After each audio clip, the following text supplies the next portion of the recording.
Okay, practical number 16 है R2R ladder network. ये R2R ladder network है हमारा basically it is a type of digital to analogue converter. Okay, जो digital data को analogue data में convert करता है। तो इसका यूज़ किधर होता है? तो इसका यूज़ होता है in the digital circuits where the output is human being. Okay, output is seen by the human being. तो ह्यूमन बीइंग को कौन सा लैंग्वेज समझता है? एनालॉग। तो मशीन जो डिजिटल लैंग्वेज को प्रोसेस करती है और उसका जो आउटपुट आता है वो वापस हम लोग को क्या करना है? एनालॉग में कन्वर्ट करना है। तो इसीलिए हम लोग क्या यूज़ करते हैं? सारे के सारे digital to analogue converter. Okay, तो सिलेबस में हमको दो different digital to analogue converter है। पहला वाला है बाइनरी वेटेड रजिस्टर। पहला वाला कौन सा है? Binary weighted register. तो बाइनरी वेटेड रजिस्टर और R2R दोनों में लॉजिक सेम है। इनिशियली हम लोग को क्या करना है? एक रजिस्टिव नेटवर्क यूज करना है। Resistive network proportional current generate करेगा और बाद में ये करंट को हम लोग को ऑप एम्प के हेल्प से क्या करना है? उसको वोल्टेज में कन्वर्ट करना है। तो बेसिकली ये जो है वो दो ब्लॉक में जनरेट डिवाइड होता है। पहला वाला है रजिस्टिव नेटवर्क और दूसरा वाला है I2V कन्वर्टर। ओके, तो पहला वाला जो मेथड था बाइनरी वेटेड रजिस्टर, उसमें जो रजिस्टर का वैल्यू होता है वो होता है 2 में। मतलब अगर पहला वाला है तो उसका पावर रहेगा 2:1 इंटू आर, सेकेंड वाले बिट के लिए रहेगा 2:2 इंटू आर, थर्ड वाला बिट रहेगा 2:3 इंटू आर, और इसी तरह से nth बिट का वैल्यू रहेगा 2:n इंटू आर। तो अगर हम लोग को कोई भी सिस्टम बढ़ाना या नॉर्मल कोई भी सिस्टम कॉन्फ़िगर करना है तो ये बहुत ही डिफिकल्ट हो जाएगा, क्योंकि मार्केट में ये वैल्यू के रजिस्टर अवेलेबल नहीं रहेंगे और उसका रेंज भी क्या हो जाएगा? बढ़ते चला जाएगा। जितना बीट्स बढ़ेगा उतना उसका रेंज भी बढ़ेगा। इसीलिए इसको यूज़ करना प्रैक्टिकली थोड़ा इम्पॉसिबल है। ओके, ज़्यादा बड़े बीट्स के लिए नॉर्मल अगर 4 बीट का है तो हम लोग उसको यूज़ कर सकते हैं। तो उसको ये डिसएडवांटेज ओवरकम करने के लिए नेक्स्ट सर्किट था वो कौन सा है? R2R ladder. इसमें एक बीट के लिए दो रजिस्टर होते हैं लेकिन उनका वैल्यू फिक्स होता है। एक का वैल्यू होता है R, दूसरे का वैल्यू होता है 2R। ओके, तो मार्केट में कोई भी दो वैल्यू के रजिस्टर ले लो जिनका वैल्यू है, एक का नॉर्मल है और दूसरे का उसके डबल है। तो हर एक बीट के लिए ऐसा एक एक पेयर यूज करते हैं। मतलब अगर 4 बीट के जगह पे हम लोग को 8 बीट यूज करना है तो भी रजिस्टर का वैल्यू तो वही रहेगा। तो extension of the network is very much possible in the R2R। तो ये पूरा का पूरा फ्लेक्सिबल सिस्टम है। सिस्टम को हम लोग जब चाहिए यूज कर सकते हैं। जैसे कि हम लोग इधर देख सकते हैं ये टोटल 8 बीट का है, लेकिन अगर हम लोग को 4 बीट यूज करना है तो हम लोअर के 4 बीट को क्या करेंगे? बंद रखेंगे। ओके, तो ये था थियरी। इसी के ऊपर क्वेश्चन आ सकता है। और बाद में हम लोग को क्या करना है? इधर अभी ये पूरा किट है, किट में डिजिटल इनपुट है, एनालॉग आउटपुट मल्टीमीटर पे रखना है। तो इसको हम लोग वोल्टेज 20 वोल्ट पे रखेंगे, डीसी पे। ओके, डीसी पे रखा है 20 वोल्ट पे।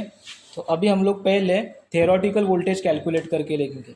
तो थेरोटिकल वोल्टेज कैसे आएगा? वी रेफरेंस जो है कितना है? 2.5 वोल्ट है। वी रेफरेंस कितना है? 2.5 वोल्ट। तो अभी हम लोग को क्या करना है कि जो भी नंबर है उनका थियरिटिकल वैल्यू कैलकुलेट करना है। तो सबसे पहले फॉर एग्जांपल मैं एक करके दिखाता हूँ। सारे के सारे जीरो है तो उसका वैल्यू भी क्या रहेगा? जीरो। डिजिटल में जो जीरो है वो एनालॉग में भी जीरो ही रहेगा, ध्यान में रखो। तो नेक्स्ट है 0001। ओके, तो इसका फॉर्मूला है, मैं नीचे लिख रहा हूँ। We reference into bracket D3 divided by 2⁻⁻1, D3 MSB है, D2 into 2⁻⁻2, D1 into 2⁻³ plus D0 into 2⁻⁻4। In short ये रहेगा we reference into D3 divided by 2 plus D2 divided by 4 plus D1 divided by 8 and D0 divided by 16। तो फिलहाल अभी D0 ये D3 है, D2, D1, D0।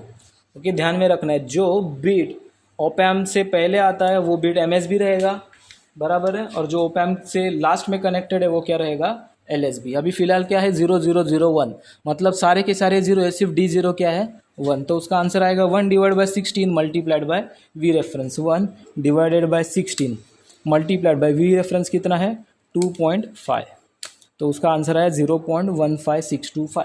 तो उसको हम लोग इधर लिख देंगे 0.15625। अभी हम लोग चेक करेंगे उसका एनालॉग पे वोल्टेज क्या आता है। तो ये वाला नीचे के 4 तो बंद ही है, तो हम लोग को ये वाला बिट क्या करना है? सिर्फ 1 करना है। ओके, और प्रैक्टिकल वैल्यू इधर आ रहा है हम लोग को 0.16। जीरो के लिए देखो जीरो ही था, ऑल जीरोस के लिए आंसर जीरो था। तो कितना आंसर आया? 0.16। फिलहाल अभी हम लोग नेक्स्ट वाले बिट के लिए करेंगे। नेक्स्ट बिट है 0 0 1 0, तो इसको 1 करेंगे, बाकी सबको 0 करेंगे। तो अभी फॉर्मूला क्या आएगा, D1 divided by 8 multiplied by V reference, क्योंकि D1 अभी 1 है ना, D1 को क्या किया, 1 किया, तो क्या आएगा D1 divide by 8, 1 divided by 8 into reference voltage 2.5, कितना आया 0.3125,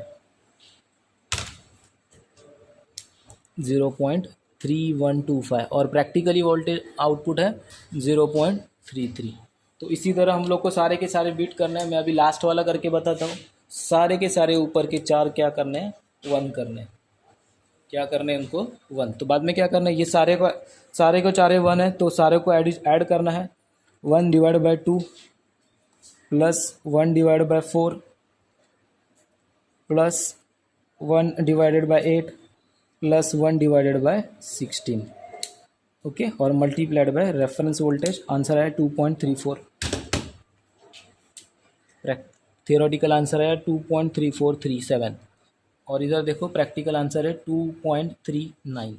मतलब हमारे प्रैक्टिकल आंसर और थियोरेटिकल आंसर बहुत ज़्यादा ही मैच कर रहे हैं। एग्जैक्ट तो मैच नहीं कर रहे, बट बहुत नज़दीक है, अप्रोक्सीमेटली मैच कर रहे हैं। हेंस हमने जो देखा था कि थियोरेटिकल वैल्यू और प्रैक्टिकल वैल्यू, इसमें से जो डिजिटल वैल्यू था उसका एनालॉग वैल्यू क्या आना चाहिए था, और हमें प्रैक्टिकली एग्जैक्टली क्या मिला, दोनों के दोनों वैल्यू जो है वो क्या है, अप्रोक्सीमेट है। मतलब हमने successfully digital 4 bit digital data को हमने क्या किया, एनालॉग डेटा में कन्वर्ट किया।